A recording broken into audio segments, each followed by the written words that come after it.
I don't like to dwell on the negatives, and I don't mean that in a toxic positivity, live, laugh, love kind of way, but as a very genuine way of going through life.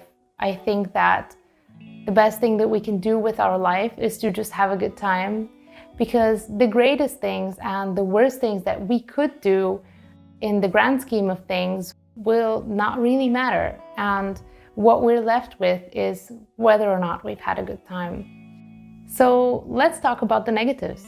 We're talking a global climate crisis. We're talking climate disasters, people in different countries suffering socially, economically, politically, and of course the global health crisis, which are all things that this year we are largely dealing with alone on a very raw personal level. But it's not all bad, and that's something that I really want to highlight in this video, because I think it is important for finding a path to rebuilding and feeling better, and hopefully that helps you too. So I have chosen 5 upsides of this very unprecedented time that we're going through that I want to talk about today. And I want to begin with self-image. I have seen the biggest change in the way that I view myself this year, probably ever. And I largely attribute that to the absence of other people, which means other opinions being fed to us randomly every day at the supermarket, at work, on the bus, on the street. This year I have been able to heal my skin, look very ridiculous on very many days with face masks and pimple cream, but I just didn't care. Now I have a skin that I am confident in without makeup 99% of the time. I have been able to come to feel better about wearing the same thing very often, wearing cheaper clothes, because I'm a minimalist and I was a little bit worried about how that would come across. But now I have the relationship with myself where I really care about how comfortable I feel, how much money I have saved, and how the space in my home feels, to know that that's okay. And also the way that I live is now mostly not compared to other people's. Now I just live the way that I want to live, and that's something that I want to hold in myself going forward and not forget. The next thing is soul searching. I think this year people have probably had the most time for soul searching ever. And if you strictly focus on only that, that's a good thing.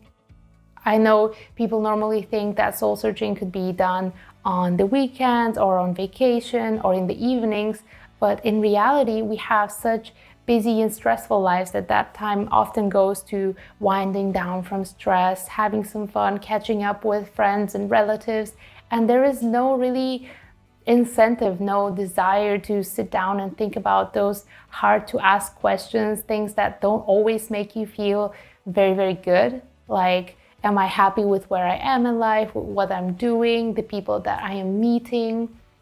Do I have a plan? Am I happy with that plan? That's not really something that you normally want to burden yourself with after you've had a long day or a week at work.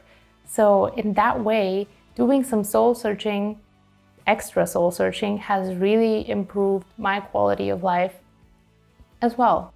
Another upside is the focus on vulnerability and mental health. I think through the fact that everybody is going through something together and we are much more connected online, where people traditionally share much more of their feelings and their inner fears and things like that, which would be great to share in person-to-person communication, but there are just other barriers that sit in that kind of communication. Being together in this and really sharing that online, I think, has found new grounds for focus on vulnerability, on mental health, on really taking care of our inner world, like self-care. A lot of videos are coming out on self-care, and I think that is a wonderful thing. The fourth thing, I think, is really the opportunity to curate your surroundings much more.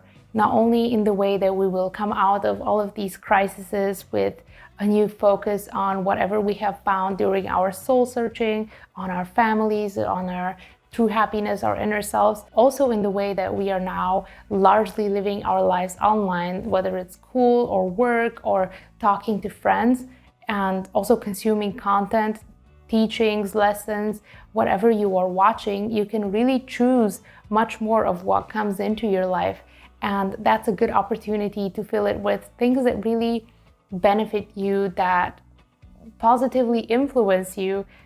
And that's something that we don't normally have when we have to have a lot of person-to-person communication. As I said in the first point, there are a lot of random people that we meet every day that may not have the same value systems as us. And that's sometimes very confusing to our self-worth, to our self-image. So this is a good time to really curate our environment and strengthen the person that we are so that we come out stronger. And the final upside that I have, but hopefully not the last one, is that you can truly take care of yourself right now without the worries of judgment. And that means you can do workouts at home if you're embarrassed. You can do yoga no matter how bad or good you are. You can take up cooking because nobody will complain about your food. You can do any kind of skill. Even if you think your friends or family might judge you, it doesn't matter, because ultimately it's really only about what you want for your life. But also I know that it will take a little bit of stress off to know that there's nobody who can watch you or who can judge you doing whatever you want to do.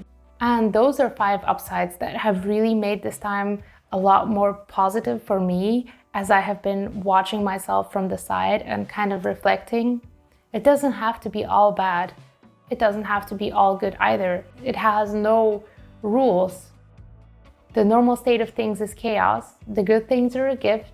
Through gratitude, we can truly feel them and be happy. Thanks for watching.